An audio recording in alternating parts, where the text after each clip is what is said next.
సఖీ కార్యక్రమానికి తిరిగి స్వాగతం. ఈ కాలం పిల్లలకి ఆధునిక సౌకర్యాలతో పాటు అన్ని రకాల విజ్ఞాన అవకాశాలు పెరిగాయి. చదువుల ఒత్తిడి, ప్రాజెక్టులు పెరిగాయి. డిగ్రీలు చదివిన తల్లులకు కూడా 6-7 తరగతులు చదివే తమ పిల్లలకి చదువు చెప్పాలంటే కష్టంగా ఉంటుంది. ఎంతో శ్రద్ధగా, ఓపికగా పిల్లల భవిష్యత్తును ప్లాన్ చేయాల్సి వస్తోంది తల్లిదండ్రులకి. అన్నింటా పోటీ పెరిగిపోయి గతంలో లాగా పిల్లల పెంపకంలో సాయపడే ఉమ్మడి కుటుంబాలు పోయేసరికి అమ్మా నాన్నలే అన్నీ చూసుకోవాల్సి రావడం ఈ తరంలో ముందుకొచ్చిన కొత్త పరిణామం. ఈ కార్యక్రమాన్ని చూశాక మరిన్ని విషయాలు మాట్లాడుకుందాం.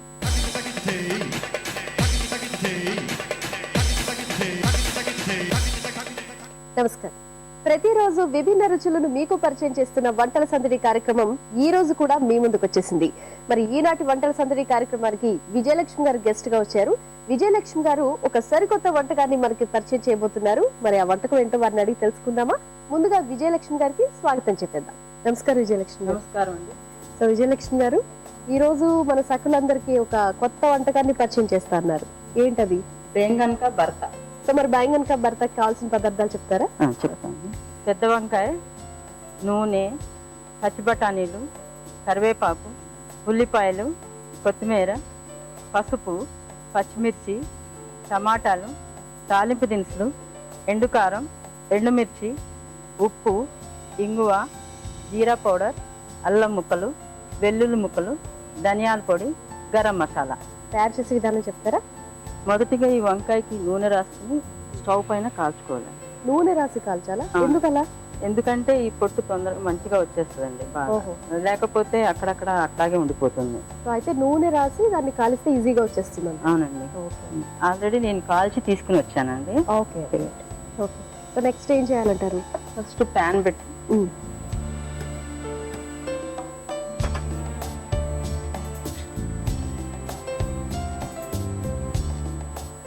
సరిపోతుందండి. సరిపోతుంది. అంటే కొంచెం తాలింపుకి మళ్ళీ పైన. సో ఏమేమి వేస్తున్నారు ఇందులో? పప్పు, ఆవాలు, జీలకర్ర,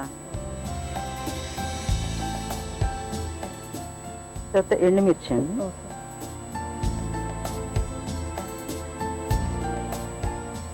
తర్వాత కరివేపాకు అండి. ఓకే. ఆవాలు, జీలకర్ర, మినపప్పు, ఎండుమిర్చి, కరివేపాకు అన్ని కూడా వేశారు. తర్వాత కొంచెం ఇంగువ అండి.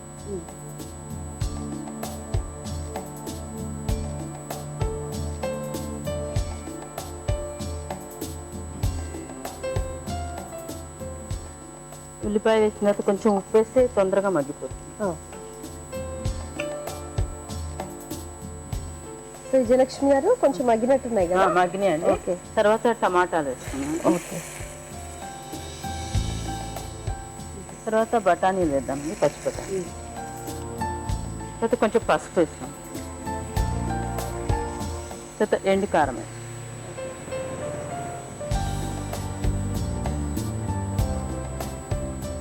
తర్వాత పచ్చిమిర్చి వేద్దాం. కొంచెం సేపు మూత పెడదామండి. ఓకే. టమాటాలు బాగా మగ్గుతాయి కదా? అవునండి.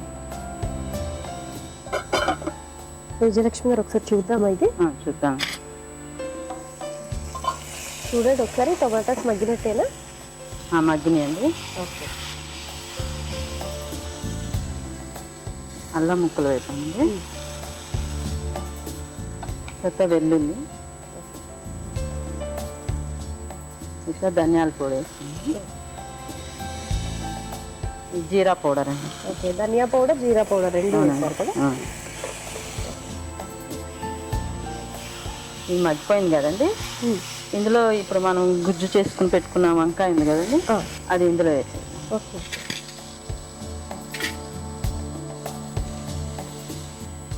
కొంచెం గరం మసాలా వేసుకున్నామండి.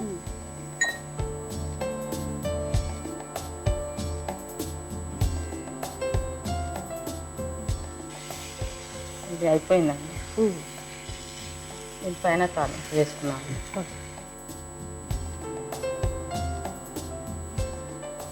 ఓకే. సో బాగా తీస్తాం కదా? తాలింపు. సో స్టవ్ తీసుకొస్తాం.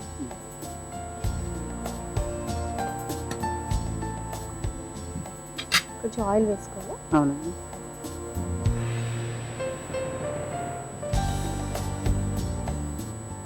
ఎండుమిర్చి అండి.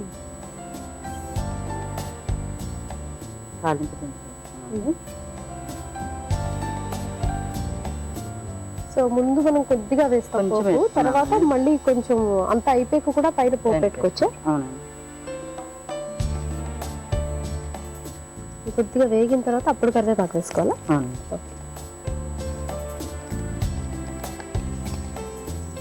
అయితే కొంచెం ఇంగి.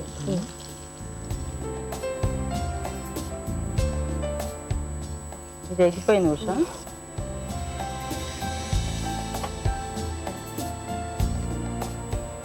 పైన కొత్తిమీర తోటి గార్నిష్.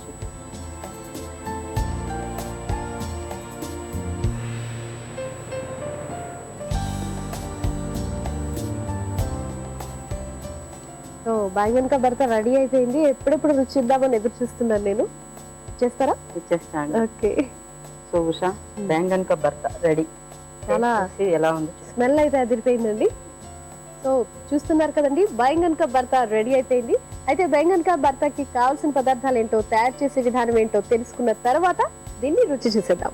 బైంగన్ కా భర్తకి కావాల్సిన పదార్థాలు: పచ్చడి వంకాయ, ఉల్లిపాయ ముక్కలు, పచ్చిమిరపకాయ ముక్కలు, టొమాటో ముక్కలు, పచ్చి బఠానీ, ధనియాల పొడి, జీరా పౌడర్, గరం మసాలా, అల్లం ముక్కలు, వెల్లుల్లి ముక్కలు, ఇంగువ, పోపు దినుసులు, ఉప్పు, కారం, నూనె, పసుపు, ఎండు మిరపకాయలు, కొత్తిమీర, కరివేపాకు. బైంగన్ కా భర్త తయారు చేసుకునే విధానం: ముందుగా స్టవ్ వెలిగించి పాన్ పెట్టి కొద్దిగా నూనె వేసి జీలకర్ర, ఆవాలు, మినపప్పు, ఎండుమిర్చి, కరివేపాకు, ఇంగువ, ఉల్లిపాయ ముక్కలు, ఉప్పు వేసి బాగా వేయించాలి. తర్వాత టొమాటోలు, బఠానీ కూడా వేసి బాగా మగ్గనివ్వాలి. తర్వాత ఈ మిశ్రమంలో కొద్దిగా పసుపు, కారం, పచ్చిమిరపకాయ ముక్కలు, అల్లం ముక్కలు, ధనియాల పొడి, జీరా పొడి, వంకాయ గుజ్జు కూడా వేసి బాగా మగ్గనివ్వాలి. తర్వాత ఈ మిశ్రమంలో గరం మసాలా కూడా వేసి బాగా కలిపిన తర్వాత దీన్ని సర్వింగ్ బౌల్లోకి తీసుకుని మళ్ళీ అదే బాండీలో కొంచెం పోపు వేయించి సర్వింగ్ బౌల్లో వేసుకున్న బైంగన్ కా భర్తపై తాళింపు పెట్టాలి. తర్వాత దీన్ని కొత్తిమీరతో గార్నిష్ చేసుకుంటే ఎంతో రుచికరంగా ఉండే బైంగన్ కా భర్త సిద్ధం. చూసారు కదండి, బైంగన్ కా భర్తకి కావాల్సిన పదార్థాలు, తయారు చేసే విధానం ఏంటో తెలుసుకున్నాం కదా. ఇక దీన్ని రుచి చూడాలంటే చాలా కలర్ఫుల్ గా ఉంది, చాలా వేడివేడిగా ఉంది.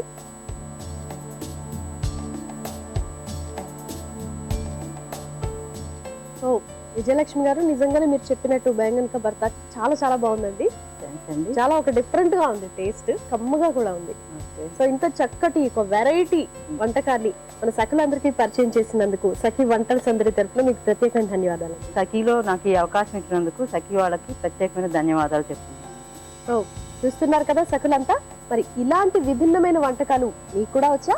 మరి మీరు కూడా వంటల సందడి కార్యక్రమానికి వచ్చి మీకు తెలిసిన వంటకాలని సఖులందరికీ పరిచయం చేయాలనుకుంటున్నారా? అయితే ఇంకెందుకు ఆలస్యం, మీరు కాల్ చేయాల్సిన నంబర్ 040-2355-5540. వెంటనే ఈ నెంబర్ కి కాల్ చేయండి. మీకు తెలిసిన వంటకాల్ని మన సఖులందరికీ మన వంటల సందడి కార్యక్రమం ద్వారా పరిచయం చేసేయండి. చూసారు కదా, ఇది ఈనాటి వంటల సందడి. మళ్ళీ రేపటి వంటల సందడిలో మరొక పసందైన వంటకంతో మళ్ళీ కలుసుకుందాం. అంతవరకు సెలవు, నమస్కారం. నమస్తే.